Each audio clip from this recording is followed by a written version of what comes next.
Subscribe कीजिए और bell icon press कर दीजिए ताकि नेक्स्ट वीडियो का नोटिफिकेशन आपको बर वक्त मिलता रहे। आसमान पर काले बादल छाए थे, हर तरफ सन्नाटे का राज। सारी दुनिया रात के शहर में जकड़ी हुई थी।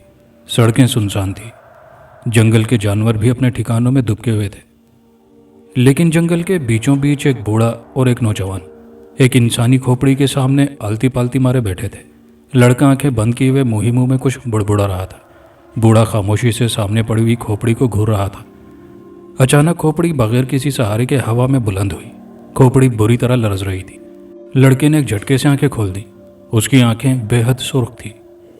कबीर, मुझे माफ कर दो। तुमने मुझे ज़हर कर लिया, तुम जीत गए। कबीर, तुम जीत गए। खोपड़ी से लरजती हुई आवाज़ सुनाई दी।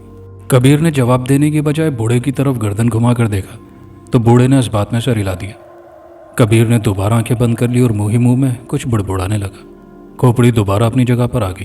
कबीर ने आंखें खोल ली। दोनों उठकर खड़े हो गए। शाबाश कबीर, शाबाश।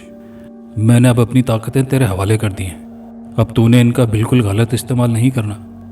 अब भलाई और बुराई तुझे खुद देखनी होंगी और तुझे इसको। बूढ़ा कहते कहते रुक गया। क्या हुआ बाबा? कबीर हैरानगी से बोला। कुछ नहीं, बूढ़ा खोए खोए लहजे में बोला। खैर, मैंने जो तुम्हें बातें बताई हैं इन्हें अच्छी तरह पल्ले से बांध दो। बाबा, मैं आपकी बातें पल्ले से बांध चुका हूँ, अब बिल्कुल फिक्र ना करें। मैं इन ताकतों का कभी गलत इस्तेमाल नहीं करूँगा। मुझे अच्छी तरह मालूम है कि इन ताकतों का इस्तेमाल किस तरह करना है, कबीर ने मुस्कुराते हुए कहा और बूढ़े ने आगे बढ़कर उसे गले से लगा लिया। आसमान बादलों की गरज चमक से लैस था। इसके बावजूद कभी कभी जोरदार बिजली कड़कती जो कि दिल दहला देती। थोड़ी देर में बारिश ने और ज्यादा जोर पकड़ लिया।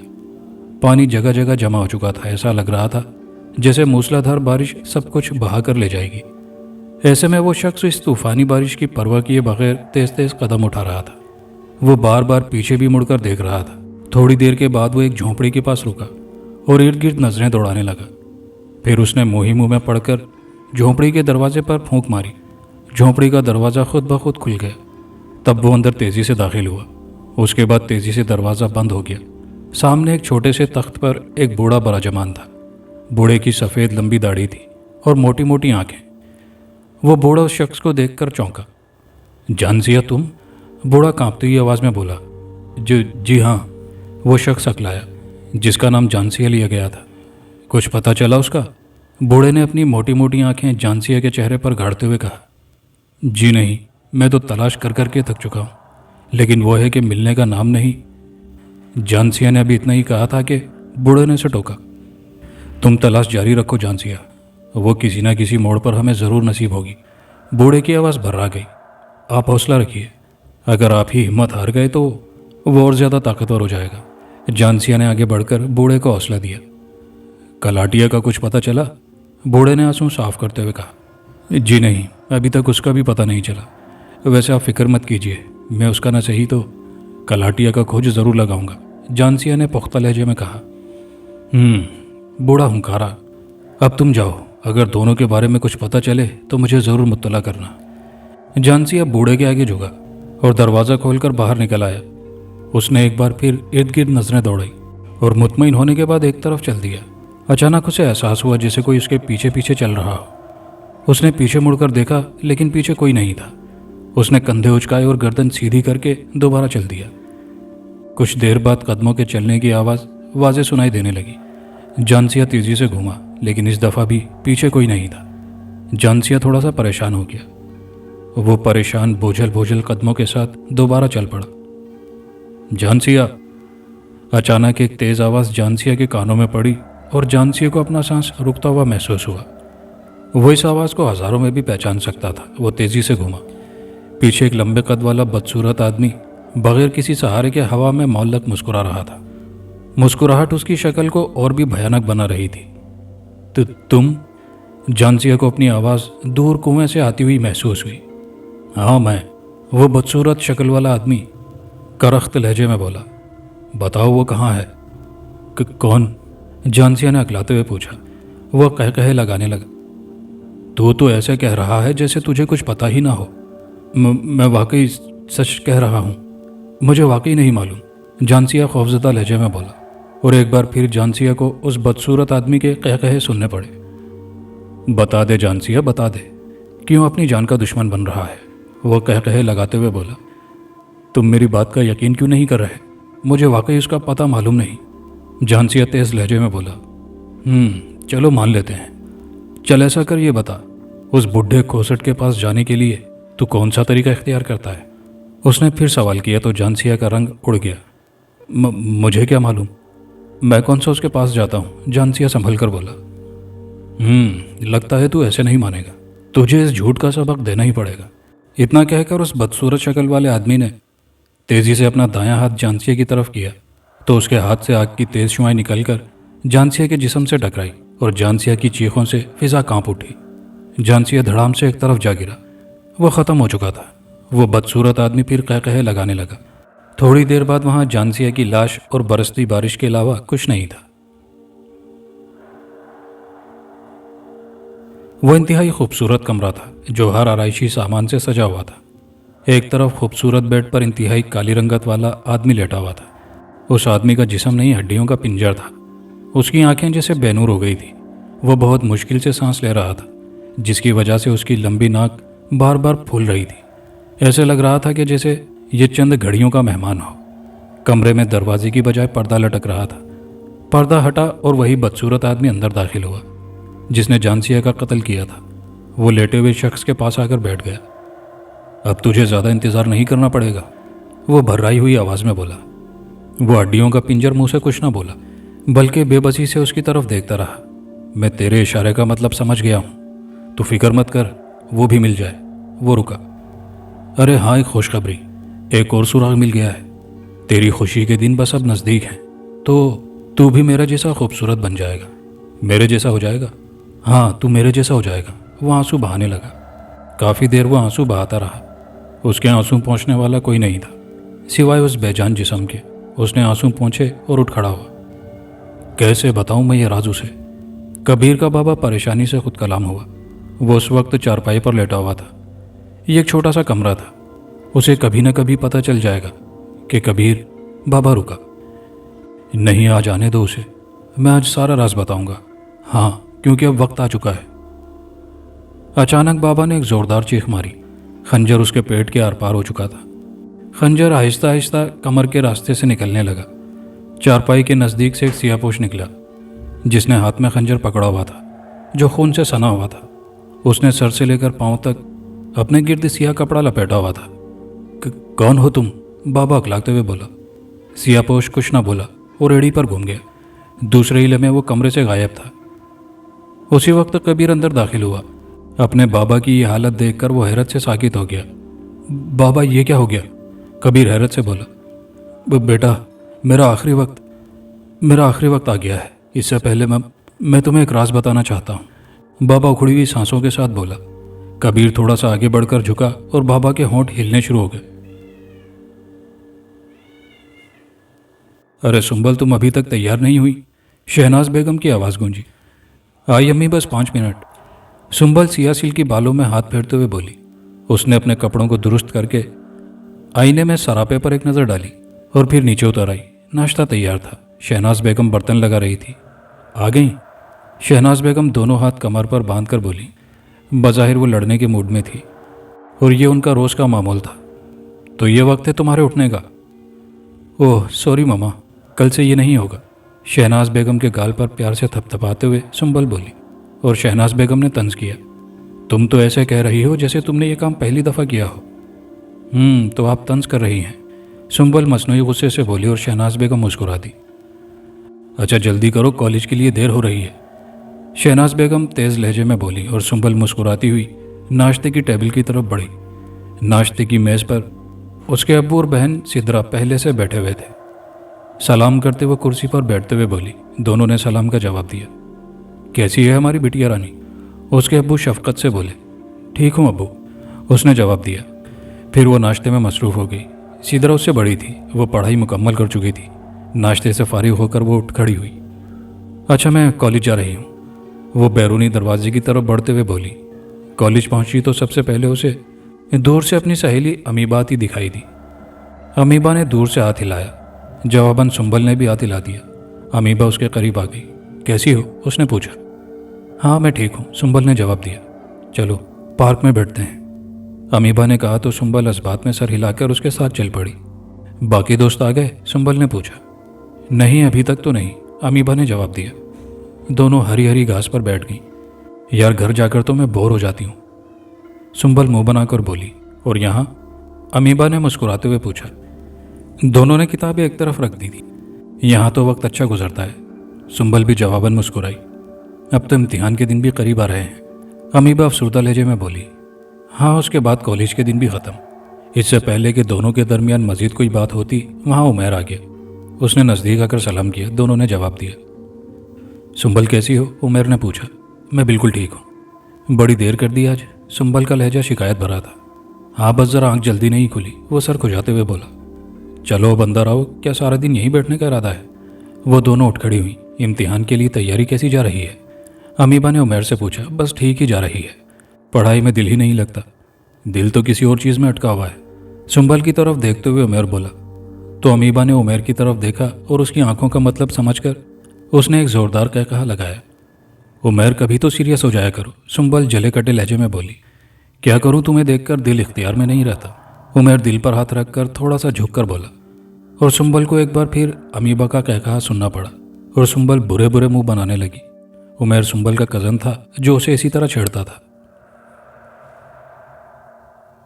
वो छत पर पहुंची तो रात के साए उभरने के लिए बेताब थे। ठंडी ठंडी हवा चल रही थी जो कि उसे फरहत पहुंचाते हुए उसके गालों को छूकर गुजर जाती। वो छत के किनारे पर आ गई और इर्द गिर्द के नज़ारों से लुत्फानंदोज होने लगी। सड़क पर आती जाती गाड़ियां उसे बहुत अच्छी लग रही थी। फिर कब रात ने अपना बसेरा हरसू कर लिया उसे पता ही न चला। गहरे नीले आसमान पर तारे जगमगा रहे थे, हवा भी अब चल रही थी। गाड़ियों का शोर अभी भी ज़्यादा था। उसने नज़र हटाकर गहरे नीले आसमान पर नजरें गाड़ दी। सुंबल को अल्लाह ने हर खुशी से नवाजा था, प्यार करने वाले माँ बाप और एक बहन जिसे वो अपने दिल की हर बात करती थी। और सिदरा भी उससे कोई बात ना छुपाती थी। कॉलेज में उसके दोस्त भी बहुत अच्छे थे। अमीबा, मायरा और नसरीन उसकी खास सहेलियाँ थीं। मायरा की मंगनी तैमूर से हो चुकी थी जो उनके ग्रुप में शामिल था। नसरीन की मंगनी भी अपने ख़ानदान में हो चुकी थी। अमीबा की शादी कॉलेज से फारिग होने के बाद होने वाली थी। और उमैर सुंबल का कज़न था जो उससे मोहब्बत करता था, लेकिन सुंबल उसे बिल्कुल लिफ्ट नहीं कराती थी। वो अपनी ज़िंदगी से बहुत खुश थी। अचानक सुंबल की नज़रें आसमान पर उड़ते हुए एक परिंदे पर जम गई जो एक तरफ उड़ा जा रहा था। अचानक परिंदे का रुख उसकी तरफ हो गया। काफ़ी पास आने के बाद सुंबल उस परिंदे को पहचान गई। वो एक उकाब था। उकाब काफ़ी पास आने के बाद हवा में खड़ा हो गया और मुसलसल तेज़ी से पर मारने लगा। उसने अपनी छोटी छोटी आंखें सुंबल के चेहरे पर गाड़ दी। सुंबल उसकी छोटी छोटी आंखों में खो सी गई। सुंबल के जिस्म में सनसनी की एक तेज़ लहर सी दौड़ गई। उसका सारा बदन पसीने से शराबूर हो गया। उसे ऐसा लगने लगा जैसे उस उकाब और उसके अलावा दुनिया में कोई है ही नहीं। कि अचानक किसी ने सुंबल के कंधे पर हाथ रखा। सुंबल चीख मारकर पीछे हटी। पीछे सिदरा खड़ी थी। क्या बात है भाई, सोने का इरादा नहीं क्या? और ये तुम चीखें किस वजह से? सिदरा बोली। सुंबल ने उसकी बात का जवाब देने की बजाय उकाब की तरफ देखा। इस दफ़ा उसे हैरत से दो चार होना पड़ा क्योंकि वहाँ कुछ नहीं था। वो खौफ की वजह से कांपने लगी। क्या हुआ? सिदरा उसके पास आकर बोली। कुछ नहीं, सुंबल हकलाई। तो फिर ये कांप क्यों रही हो? सिदरा उसकी तरफ देखते हुए बोली। कुछ नहीं हुआ। सुंबल पेशानी पर आए पसीने को साफ करते हुए बोली। तो फिर चलो नीचे, सिदरा मुस्कुरा दी। सुंबल उसके साथ चल पड़ी। खाना खाया तुमने? सिदरा ने पूछा। नहीं, सुंबल ने मुख्तसर सा जवाब दिया। चलते चलते सुंबल ने पीछे देखा, लेकिन इस दफ़ा भी वहाँ कुछ नहीं था। अरे क्या है जो बार बार पीछे मुड़कर देख रही हो? सिदरा झिल्लाते हुए बोली। कुछ नहीं, उसने कहा और फिर दोनों सीढ़ियाँ उतरने लगी। अंकल और आंटी कैसे हैं? सुंबल ने पूछा। वो बिल्कुल ठीक हैं, तुम्हें बहुत याद करते हैं, उमैर ने बताया। मुझे भी वहाँ गए काफ़ी दिन तो हो चुके हैं, सुंबल संजीदा लहजे में बोली। तुम्हें क्या पड़ी है वहाँ जाने की? उमैर ने वो बनाया तो सुंबल मुस्कुरा दी। मैं इंशाल्लाह ज़रूर किसी न किसी दिन जाऊँगी, सुंबल मुस्कुराती हुई बोली। आओ यहाँ बैठते हैं, उमैर ने बेंच की तरफ इशारा किया। दोनों वहाँ बैठ गए। उस वक्त अमीबा दोस्तों के साथ आ गई। अरे भाई तुम लोगों ने कुछ सुना? अमीबा चहकी। क्या? दोनों ने पूछा। हमारे कॉलेज का ट्रिप जा रहा है। तो सुंबल ने बुरा सा मुँह बनाया। तो क्या हम भी चलते हैं? अमीबा मुंह फुलाकर बोली। हाँ यार चलो उठो, अपना नाम भी लिखवाते हैं, तैमूर ने कहा। नहीं, इस दफ़ा मेरा दिल नहीं कर रहा, तुम सब लिखवा दो। ओह, इतने नखरे? मायरा तंजिया लहजे में बोली। इसमें नखरे वाली बात नहीं है, मेरा वाकई दिल नहीं कर रहा, सुंबल संजीदा लहजे में बोली। अरे ये क्या सुंबल, चलो थोड़ा हल्ला गुल्ला ही हो जाएगा, उमर बोला। इससे पहले कि मजीद कोई बात होती, नसरीन भागती हुई उनके पास आई। वो बुरी तरह हाँप रही थी। अरे इसे क्या हुआ? तैमूर ने उसका मजाक उड़ाया। लगता है किसी ने बुरी तरह से पीटा है, अमीबा ने कहा तो सब हंस पड़े। लगता है वर्जिश कर रही है। उमर भी पीछे रहने वालों में से नहीं था। नसरीन खामोशी से उन्हें देखने लगी। अरे भाई, इसे बात तो कर लेने दो, सुंबल ने सबको चुप कराते हुए कहा। हाँ भाई, वैसे इसकी बात सुन लेनी चाहिए, मायरा ने सुंबल का साथ दिया। ठीक है, तुम कहती हो तो सुन लेते हैं, तैमूर ने कहा तो अमीबा तेजी से तंजिया लहजे में बोली। वाह रे तैमूर मियाँ, बात मंगेतर पर आई तो सुन लेते हैं। सब एक बार फिर मुस्कुरा दिए। अच्छा बोलो नसरीन, तुम क्या कहना चाहती हो? सुंबल ने सबको नज़रअंदाज करते हुए कहा। वो कॉलेज में नया लड़का आया है, नसरीन अकलाई। लो, उमर ने लफ्ज़ को लंबा किया। कॉलेज में नया लड़का आया है? ये तो वही बात हुई कि खोदा पहाड़ निकला चूहा। सब इस दफ़ा भी हंसने पर मजबूर हो गए। अरे भाई सुनो तो सही, नसरीन उकताए हुए लहजे में बोली। अच्छा सुनाओ, तैमूर के लहजे में अब भी शौकी थी। वह बहुत हैंडसम और पुरकशिश है, नसरीन बेकरार लहजे में बोली। अच्छा वाकई? उमर मसनूई गुस्से से बोला। मैं करता हूँ तुम्हारे मंगेतर को फ़ोन और बताता हूँ तुम्हारी करतूतें। नसरीन को इस दफ़ा भी कहकाहों की बौछाड़ सुननी पड़ी। वो शर्मिंदा हो गई थी। बस चुप करो, सुंबल हाथ उठाकर बोली। एकदम खामोशी छा गई। उसी वक्त पीरियड लगने की घंटी बज उठी। सुंबल पीरियड के दौरान खामोश रही। पीरियड ख़त्म होने के बाद वो बाथरूम में घुस गई। बाथरूम से फारिग होने के बाद वो नज़रें झुकाए खामोशी से चलने लगी। उसे रात वाले वाक़ये ने काफ़ी परेशान कर दिया था। अचानक न जाने वो किससे टकराई, उसे पता न चला। उसकी किताबें बिखर गई। ओह सॉरी, वो संभल कर बोली। नहीं नहीं, कोई बात नहीं। खूबसूरत दिलनशीन आवाज़ उसके कानों में पड़ी तो उसने निगाहें उठाकर देखा, और यही देखना हकीकतन मुसीबत बन गया। खूबसूरत गोल चेहरा, लंबी नाक, खूबसूरत सफ़ेद आंखें, चेहरे पर बढ़ी हुई दाढ़ी उसे मज़ीद पुरकशिश बना रही थी। सुंबल खोसी गई। हेलो, क्या हुआ? उसने सुंबल की आंखों के सामने हाथ लहराया। हाँ, वो चौंकी। कुछ नहीं। वो सारी किताबें समेट चुका था। उसने किताबें सुंबल की तरफ बढ़ाई। ये लीजिए आपकी बुक्स। सुंबल ने हाथ बढ़ाया और बेख्याली में उसकी शक्ल तकती रही। सुनिए, उसने उसे बाजू से पकड़कर हिलाया। आप किन ख्यालों में खो गई? ये आपकी बुक्स। सुंबल ने सर को झटका दिया और किताबें पकड़ ली। वो मुस्कुराया। सुंबल को उसकी हंसी बड़ी दिलफरेब लगी। वो उठा और आगे बढ़ गया। सुंबल उसे जाता देखती रही। कब उसके दोस्तों का टोला उसके गिर्द फैल गया, उसे पता ही ना चला। सुंबल, क्या हुआ? उमर ने उसे कंधे से पकड़कर हिलाया। कुछ नहीं, वो चौंक कर बोली। तो फिर क्या हुआ? चलो चलते हैं, तैमूर ने कहा, और वो बेखसाख्ता उनके साथ चल पड़ी। आज बड़ा मज़ा आया यार कॉलेज में, अमीबा चहकते हुए बोली। हाँ, वो कय्यूम तो सिर्फ हमारी तरफ देखता रहा और हम उसका मजाक उड़ाते रहे, तैमूर हंसते हुए बोला। उसके जवाब में सब हंस दिए सिवाय सुंबल के, जो खामोशी के साथ खोई उनके साथ चल रही थी। बाहर आने के बाद सब ने एक दूसरे को अलविदा किया। सब चले गए सिवाय उमेर और सुंबल के। सुंबल, उमेर ने उसे आवाज़ दी। उसने उमेर की तरफ देखा। क्या बात है, ये तुम्हें क्या हुआ है? किन ख्यालों में खोई हो? उमेर ने उसकी तरफ देखते हुए कहा। मुझे बताओ आखिर क्या बात है? नहीं, कुछ नहीं, वो नफ़ी में सर हिलाकर बोली। उमेर ने उंकारा भरा। तो फिर चलो घर चलते हैं। ठीक है, सुंबल ने इस बात में सर हिला दिया। Okay, goodbye. इतना कहकर उमेर आगे बढ़ गया। सुंबल ने उसकी तरफ देखा। वो सीटी बजाता हुआ बड़े शौक अंदाज में अपनी गाड़ी की तरफ बढ़ रहा था। सुंबल उसकी तरफ देखकर मुस्कुरा दी। थोड़ी देर बाद वो भी कार में बैठी अपने घर की तरफ जा रही थी। नया लड़का उसके दिमाग पर छा गया था। खूबसूरत शक्ल सूरत, दिलकश चलने का अंदाज, दिलफरेब हंसी। वो उसी के बारे में सोच रही थी कि एकदम कार हिचकोले खाकर रुक गई। उसने ना गवारी से गेयर लगाया, फिर बाहर निकल आई। टायर तो बिल्कुल ठीक थे। बोनट खोलकर देखा। यहाँ वहाँ हाथ मारने पर कुछ समझ न आया कि खराबी क्या है। सड़क तवील और सुनसान थी। वो बेबसी से इधर उधर देखने लगी, मगर बेसूद। दो एक हैवी ट्रक ही गुजरे थे और थककर फ्रंट दरवाजे से टेक लगाकर खड़ी हो गई। आसमान पर बिखरी बदलियों को देखकर यूं लगता था कि अभी बरसकर हर तरफ जलथल कर देंगे। परेशानी से ज़्यादा कोफ्त और झिल्लाहट थी। तभी एक करोला कार उसके सामने से गुजरी थी, फिर आगे जाकर ठहरी और रिवर्स होकर उस तक आई। वह मोहतात अंदाज से सीधी हुई। गाड़ी का फ्रंट डोर खोलकर बाहर आने वाला वही कॉलेज में आने वाला नया लड़का था। सुंबल उसे देखकर हैरान भी हुई और खुश भी। उसके करीब आकर बोला, आप यहाँ कैसे? उसने पूछा। सुंबल ने मुख्तसरन कार की खराबी के मुतालिक बता दिया। मैं देखता हूँ। वो कार की तरफ बढ़ा। कोई फ़ायदा नहीं, मैं देख चुकी हूँ। वैसे आप जा कहाँ रहे हैं? सुंबल ने बताते हुए सवाल किया। वो चाहती थी कि वो उसे लिफ्ट दे। घर, लड़के ने जवाब दिया। तो सुंबल ये सुनकर मुस्कुरा दी। आपका घर कहाँ है? सुंबल ने पूछा और लड़के ने पता बता दिया। मेरा घर रास्ते में ही आता है। क्या आप मुझे लिफ्ट दे सकते हैं? सुंबल खुश होते हुए इल्तिजाइया लहजे में बोली। ज़रूर। लड़का मुस्कुरा दिया और सुंबल उसकी मुस्कुराहट देखकर खुश हो गई। वो अपनी गाड़ी की तरफ बढ़ी। गाड़ी लॉक करके दोबारा उसके पास आई। चलिए, उसने कहा। सुंबल उसके साथ अगली सीट पर बैठ गई। लड़के ने गाड़ी स्टार्ट करके आगे बढ़ा दी। कॉलेज में नए आए हैं, सुंबल ने बात शुरू की। लड़के ने सिर्फ सर हिलाने पर इक्तफा किया। वो खामोश हो गई। आप? सुंबल ने बज़ाहिर उसका नाम पूछा था। शर्जील, लड़के ने अपना नाम बताया। शर्जील, क्या आप इस शहर में नए आए हैं?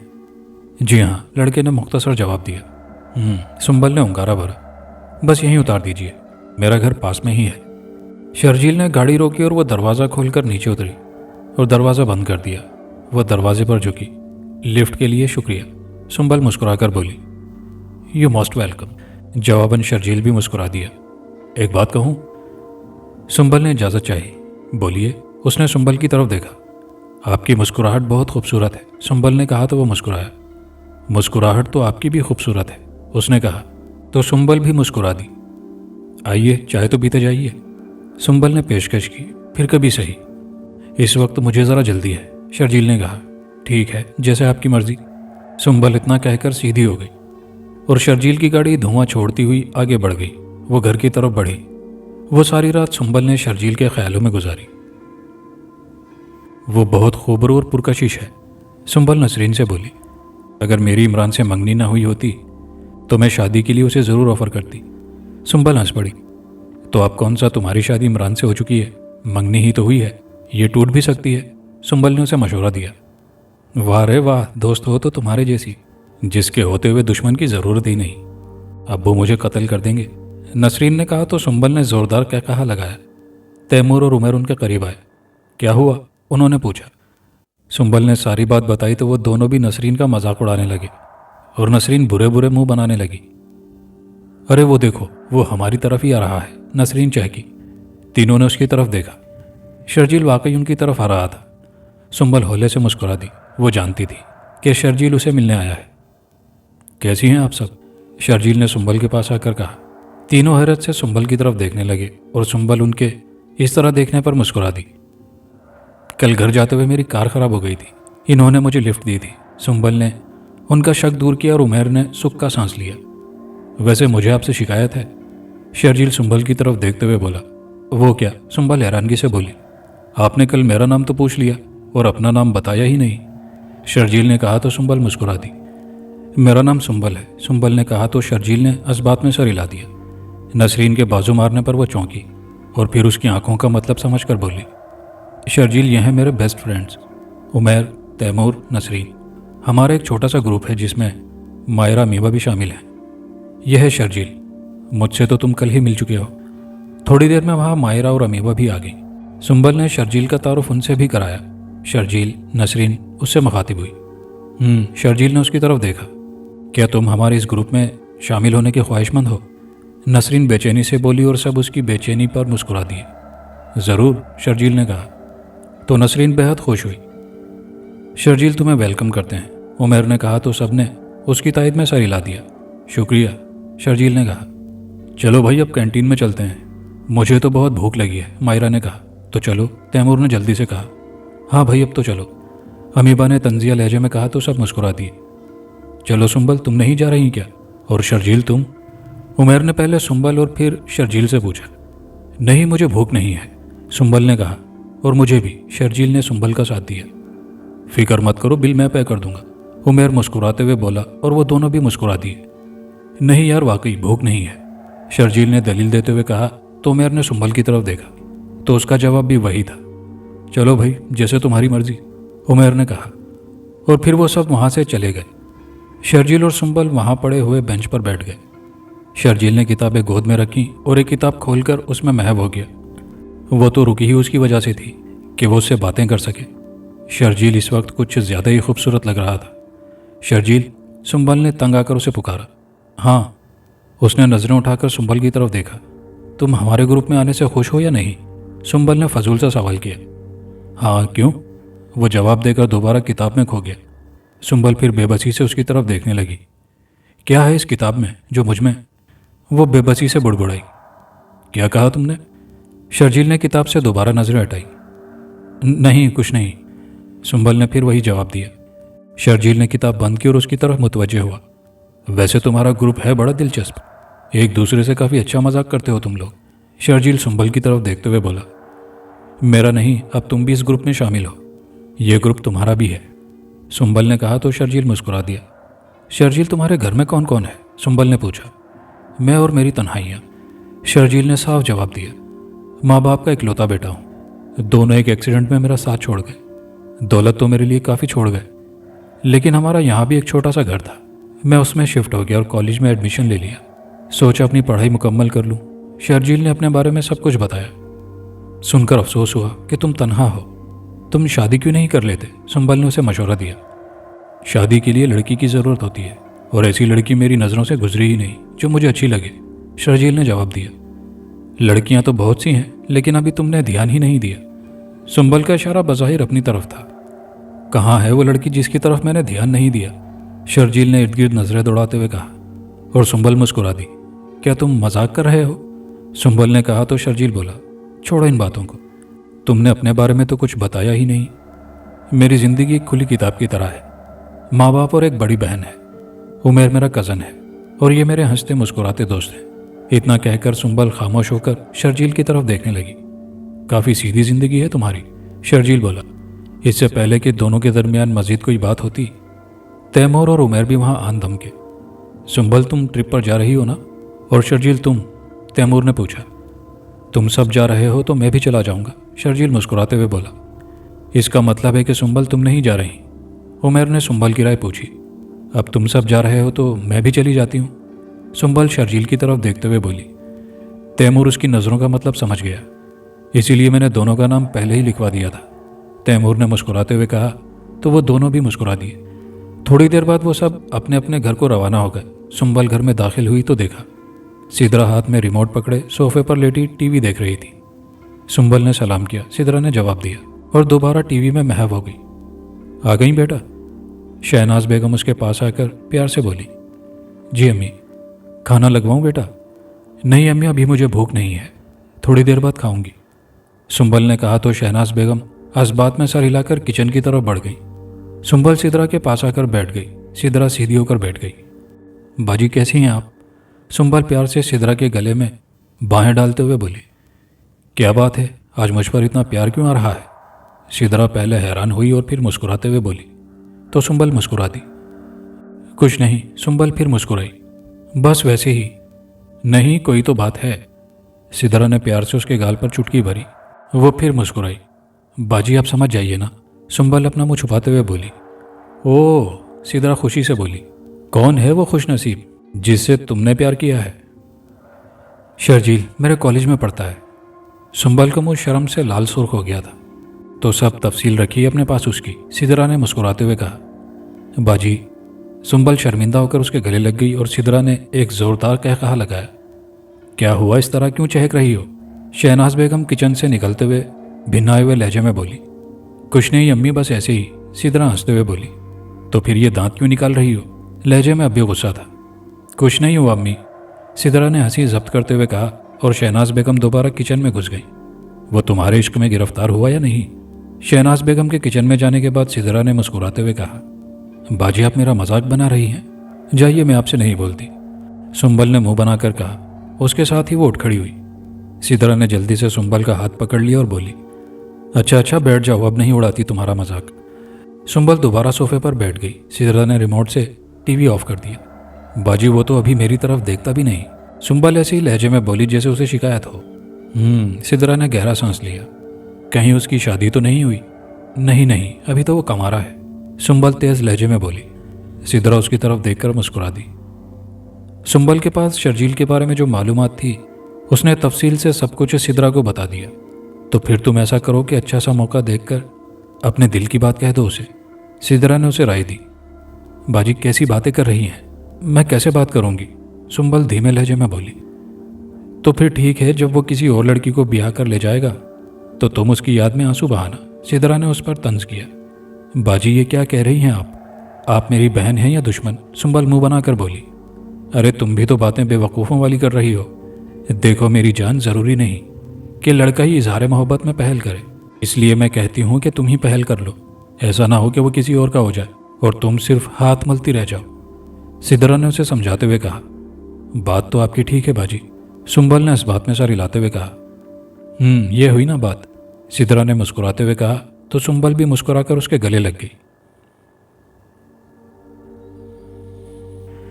उमेर, तैमूर ने उसे पुकारा। हाँ, उसने तैमूर की तरफ देखा। तुमने कुछ नोट किया? तैमूर ने उमेर की तरफ देखते हुए कहा। क्या? उमेर ने पूछा। यही कि सुंबल शर्जील में दिलचस्पी ले रही है, तैमूर ने कहा। क्या बकवास कर रहा है तू? उमेर को गुस्सा आ गया। मैं मजाक नहीं कर रहा हूँ, बल्कि मैं संजीदा हूँ, तैमूर संजीदा लहजे में बोला। साथ ही तैमूर ने उसे अपने शक व शुबहात बता दिए, जिस पर उमेर ने कहकहा लगाया। अरे बस इतनी सी बात? सुंबल ने सोचा होगा सब जा रहे हैं तो मैं भी चली जाऊं, उमेर ने हंसते हुए कहा। तैमूर जवाब देने की बजाय उसकी तरफ देखता रहा। दोनों के दरमियान मजीद कोई बात ना हुई। थोड़ी देर बाद मायरा उनके पास आकर बोली, चलो, सब कैंटीन में तुम्हारा इंतज़ार कर रहे हैं। क्यों, पीरियड अटेंड नहीं करना? उमेर हैरानगी से बोला। नहीं, आज उबैदुर रहमान साहब नहीं आए, उनकी छुट्टी है, मायरा ने बताया। क्यों? उमेर मजीद हैरान हुआ। पता नहीं, लेकिन छुट्टी है। चलो उठो, जल्दी करो, मायरा तेज लहजे में बोली और दोनों उठ खड़े हुए। कैंटीन में एक टेबल के गिर्द शर्जील, सुंबल, नसरीन और अमीबा बैठे हुए थे। तीनों ने करीब से कुर्सियां घसीट कर टेबल के गिर्द रखी और उस पर बैठ गए। आज सबके लिए चाय मेरी तरफ से, सुंबल ने ऐलान किया। ओह, ये किस खुशी में? उमेर ने पूछा। बस वैसे ही, सुंबल ने मुस्कुराते हुए जवाब दिया। अच्छा, अब मेरी बात सब गौर से सुनो, अमीबा ने टेबल पर हाथ मारते हुए कहा। तो सब उसकी तरफ मुतवज्जे हो गए। फरमाइए, कई आवाज़ें उभरी। आज हम सब एक गेम खेलते हैं, अमीबा ने तजवीज़ जाहिर की। गेम? तैमूर ने माथे पर भंवर डालते हुए कहा। हाँ, गेम। आज फारिग ही तो हैं, मैंने सोचा कि एक गेम खेली जाए। अमीबा तैमूर की तरफ देखते हुए बोली। अर्ज़ कीजिए, क्या गेम है? उमेर मुँह बनाते हुए बोला। ये तुम्हारा मूड क्यों ऑफ है? अमीबा के बोलने से पहले सुंबल बोल पड़ी। मेरा मूड क्यों ऑफ होने लगा? चलो अमीबा, तुम अपनी गेम बताओ। गेम बड़ी दिलचस्प है, अमीबा खुशगवार लहजे में बोली। बताओगी तो पता चलेगा ना, नसरीन मुंह बनाकर बोली। अच्छा तो सुनो, हर एक दूसरे के सामने अपनी मोहब्बत का इजहार करेगा, अमीबा ने गेम बताई। हैं? क्या मतलब? कई आवाज़ें उभरी। मतलब यह है कि जो भी जिसे मोहब्बत करता है उसका नाम बताए या फिर इजहार मोहब्बत करे। अमीबा ने गेम की तफसील बताई। गेम तो वाकई दिलचस्प है। सबसे पहली बारी नसरीन की आई। अमीबा ने उंगली का इशारा नसरीन की तरफ किया। ना बाबा ना, गेम किसी और की तरफ से शुरू करो, नसरीन बौखलाए हुए लहजे में बोली। सब उसकी तरफ देखकर कहकहे लगाने लगे। नहीं प्यारी, गेम तो तुमसे ही शुरू होगा, अमीबा हंसते हुए बोली। इससे नहीं होगा, दरअसल ये डर चुकी है, उमेर ने उसका मजाक उड़ाया। मुझे चैलेंज कर रहे हो? नसरीन संजीदा लहजे में बोली। चैलेंज ही समझो, लेकिन तुम मेरा चैलेंज जीत नहीं सकती, उमेर ने बज़ाहिर उसे जोश दिलाया। ये बात तो है। अब देखो, नसरीन ने इतना कहकर गला साफ किया और शर्जील की तरफ देखने लगी। शर्जील, मैं तुमसे बहुत प्यार करती हूँ, इतना कि जितना कोई ना कर सके, नसरीन ने कहा तो शर्जील मुस्कुरा दिया। तुम वाकई मुझसे मोहब्बत करती हो? शर्जील मुस्कुराते हुए बोला। मैं तुम में सिर्फ कामरान को देखती हूँ, इसीलिए कुछ देर के लिए तुम्हें अपना कामरान समझकर इजहार मोहब्बत कर लिया, नसरीन ने कहा तो सब ने उसे दाद दी। अरे प्यार हो तो नसरीन जैसा, उमेर ने उस पर तंज किया। मैंने तो फिर भी अपनी मोहब्बत का इजहार कर लिया, लेकिन तुमने अभी तक नहीं किया, नसरीन भिनाए हुए लहजे में बोली। उसने कनखियों से सुंबल की तरफ देखा। सुंबल ने उसे तेज़ नज़रों से घूरा, जबकि उमेर खामोश हो गया। अब बारी तैमूर की है, अमीबा ने ऐलान किया। मैं ही नज़र आया, बाकी लोग भी तो बैठे थे, तैमूर उसे घूरते हुए बोला। ऐसा करते हैं, पहले उमेर की बारी फिर मेरी। नहीं नहीं, बारी तो तुम्हारी ही होगी, चाहे कुछ हो जाए, अमीबा मजबूत लहजे में बोली। तुम्हारी बारी है, तैमूर ने गुस्से से दोबारा लफ्ज़ दोहराया। यह भी सोचो कि तुम्हारी बारी भी आनी है, तो मैं कौन सा पीछे हटूंगी, मैं अपनी बारी अच्छी तरीके से अदा करूंगी, लेकिन फिलहाल तुम अपनी बारी पूरी करो, अमीबा ने कहा। ठीक है, अब मेरा देखो प्रपोज करने का तरीका, तैमूर मुस्कुराते हुए बोला। उसने अपने सामने बैठी मायरा का हाथ अपने हाथों में थाम लिया। देखो मायरा, मेरी आंखों में देखो, कितना प्यार है तुम्हारे लिए, कितनी शिद्दत है तुम्हें पाने की। देखो मेरी आंखों में, ये सिर्फ तुम्हें देखना चाहती हैं। मायरा, लोग तो सिर्फ झूठे दावे करते हैं, डायलॉग बोलते हैं, लेकिन मैं तुमसे वाकई बेइंतहा प्यार करता हूँ। मैं तुम्हारे लिए कुछ भी कर सकता हूँ, कुछ भी। दुनिया की कोई भी दीवार अगर हमारे दरमियान हाइल हो जाए तो मैं उसको तोड़ दूंगा। मैं तुमसे बेहद प्यार करता हूँ, आई लव यू। तैमूर के लफ्ज़ों में बहुत संजीदगी आ गई थी। I love you too, Maira ने कहा तो कैंटीन तालियों से गूंज उठी। सब उनकी तरफ मुतवज्जे हो गए थे। तालियों की गूंज में उनके दोस्त भी शामिल थे और मायरा का चेहरा शर्म से लाल हो गया था। वाह तैमूर मियाँ वाह, तू तो छुपा रुस्तम निकला। मैं तो समझा था तू तो बस ऐसे ही है, लेकिन तू तो बड़ा अजीम है, सच्चा आशिक है तू। उमर उसके कंधे पर हाथ मारकर उसे दाद देते हुए बोला। काश इस तरह अगर शर्जील मुझे प्रपोज करते तो, सुंबल ने सोचा। अब बारी है जी सुंबल की। अमीबा ने बज़ाहिर सुंबल को कुएं में धकेला था। आप कोई ना अगर मगर नहीं चलेगी, ईमानदारी से अपने दिल की बात कहो। ठीक है, मैं कोई बात नहीं करूंगी, सुंबल ने उमर की तरफ देखते हुए कहा। वो खुश हो गया। शर्जील, मैं तुमसे बहुत प्यार करती हूँ। जब तुम्हें पहली बार देखा तो मेरी रातों की नींदें उड़ गई। मैं सिर्फ खेल की हद तक नहीं, बल्कि सच्चे दिल से तुमसे मोहब्बत करती हूँ। मैं तुमसे बेइंतहा मोहब्बत करती हूँ, सुंबल थरथराती हुई आवाज़ में बोली। सब हैरत से उसका मुंह तकने लगे। उमर की हालत तो देखने वाली थी, जबकि शर्जील की हालत भी कुछ कम ना थी। ये क्या बकवास है?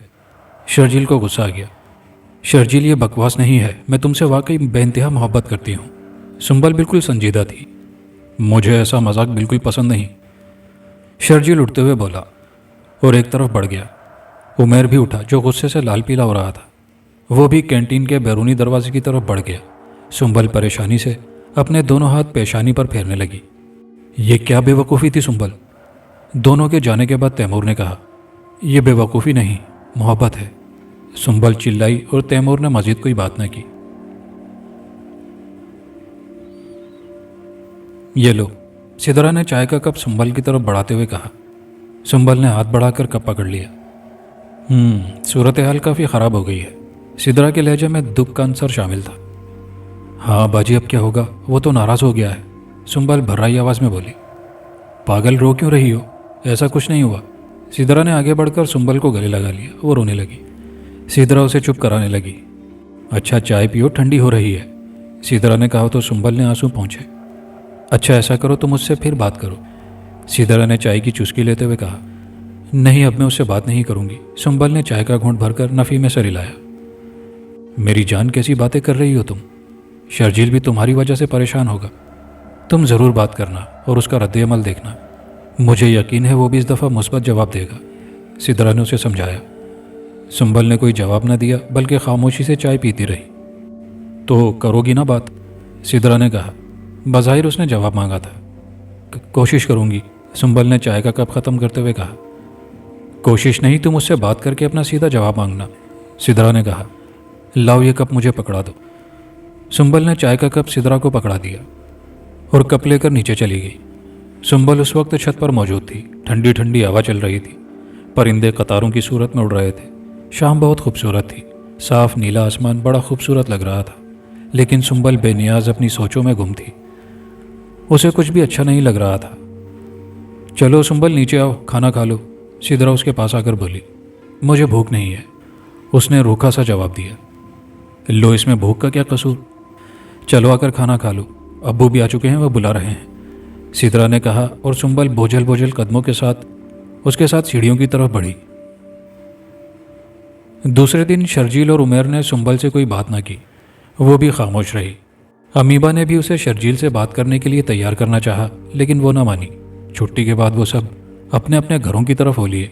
ट्रैफिक सिग्नल पर लाल बत्ती होने पर उसने गाड़ी रोक दी। वो परेशानी से हरे रंग की बत्ती जलने का इंतज़ार करने लगी।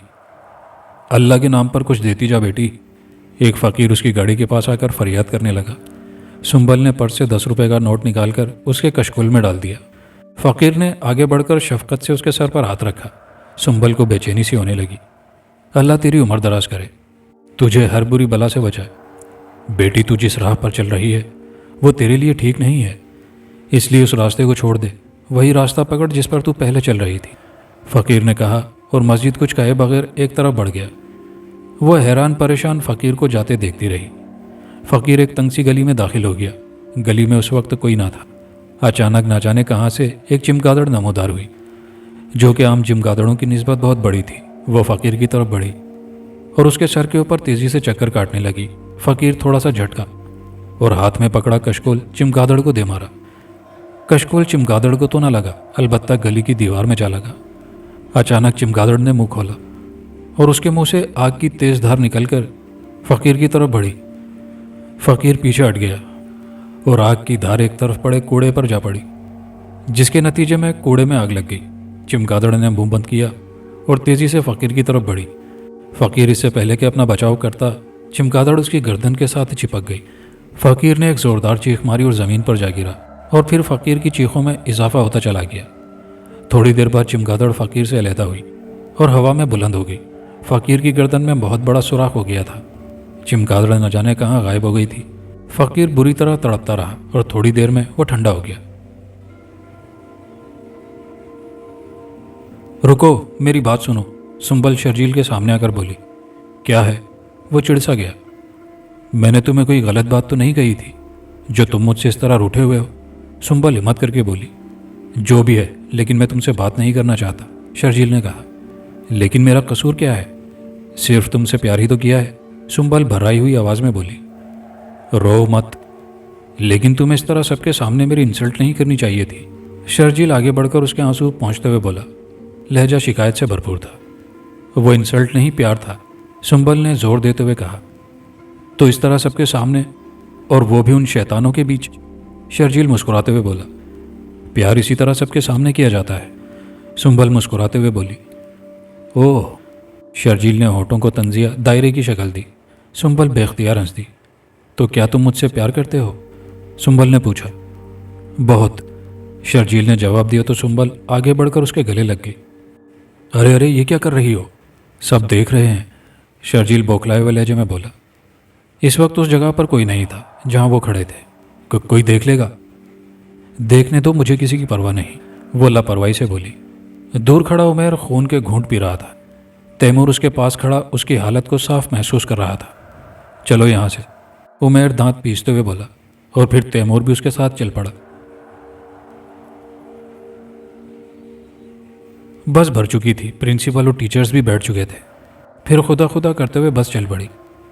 सुंबल, मुबारक हो तुम्हें, तुम्हारी मोहब्बत मिल गई, अमीबा जो कि पिछली सीट पर बैठी हुई थी थोड़ा सा आगे होकर बोली। शुक्रिया अमीबा, सुंबल ने मुस्कुराते हुए कहा और अपने पास बैठे शर्जील की तरफ देखने लगी। शर्जील भी मुस्कुरा दिया। वैसे तुमने मेरे हक पर डाका डाला है, नसरीन मुंह बनाते हुए बोली, जो कि अमीबा के पास बैठी हुई थी। वो कैसे? सुंबल हैरानगी से पीछे मुड़ी। शर्जील तो मेरा था, तुमने हासिल कर लिया, नसरीन ने कहा तो तीनों कहकहा लगाकर हंस पड़े, जिसमें शर्जील भी शामिल था। तुम्हें खुशी नहीं हुई? मायरा ने तैमूर को बाजू मारते हुए कहा। खुशी? वो हंसा। खुशी कैसी? उमेर की तरफ देखो। मायरा ने उमेर की तरफ देखा, जो खामोशी से बाहर के नज़ारों में गुम था। आज वो कितना बेबस दिखाई दे रहा था। हर वक्त तक चहकने वाला उमेर आज कितना खामोश था। लेकिन ये तो तैमूर किस्मत के खेल है ना, मायरा ने कहा। उसे वाकई उमेर की तरफ देखकर दुख हो रहा था। किस्मत? बहुत गलत किया किस्मत ने उसके साथ, तैमूर ने अफसुर्दा लहजे में कहा। खुदा उमेर को हौसला दे, मायरा ने छत की तरफ देखते हुए कहा। आमीन, तैमूर ने कहा। सुंबल, शर्जील ने उसकी तरफ देखते हुए कहा। सुंबल ने शर्जील की तरफ देखा। ये उमेर हमसे बड़ा खिंचा खिंचा रहता है, शर्जील ने अपने दिल की बात कही। उमेर? वो उमेर की तरफ मुतवज्जे हुई। उमेर तो उससे मोहब्बत करता था। सुंबल ने गर्दन मोड़कर उमेर की तरफ देखा, जो अभी बाहर के मनाजिर में गुम था। सुंबल साफ समझ गई थी कि वो खामोश क्यों है। पता नहीं, सुंबल जानबूझकर अनजान बनी।